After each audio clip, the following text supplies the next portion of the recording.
Hello guys, it's another good morning the Lord has made, na tunashukuru katika kila hali na kila jambo kwa ajili ametujalia.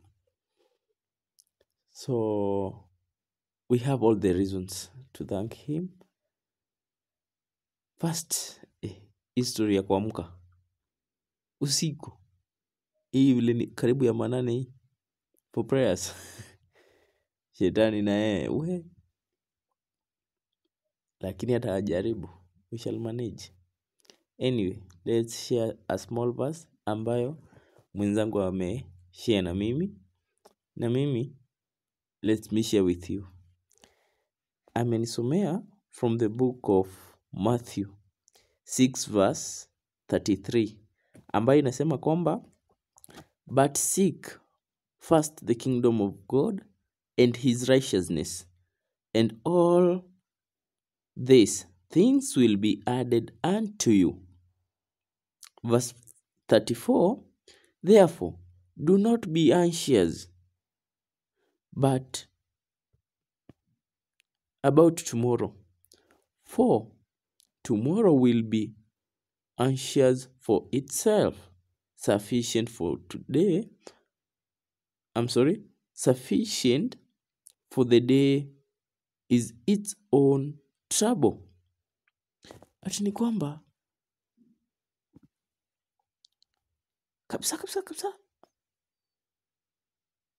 tusisumbukie ya kesho, ya leo tuchangamkie hiyo peke yake. Haya, kitu ya kwanza amesema seek the kingdom of God first, not being a second priority. Bwana, na hizi stress vile tuko nazo za kila siku,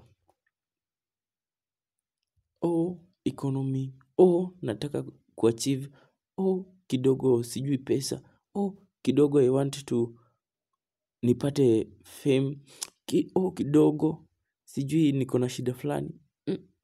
It's a lot kila siku. Lakini the Bible say seek the face of the Lord first, the kingdom of the Lord first, and anapeana solution, and the rest shall be added unto you. Kumbe ni sisi hatujui siri.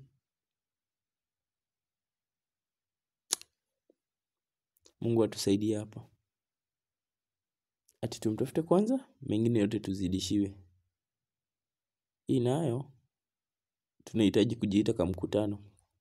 Anyway, may God bless you as you aim to seek the face of the Lord first.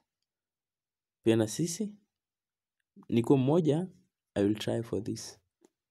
May God help me, may God help you, may God help our country Kenya, may God help our continent Africa, may God help our entire world, for the better. In Jesus' name, amen. Bye.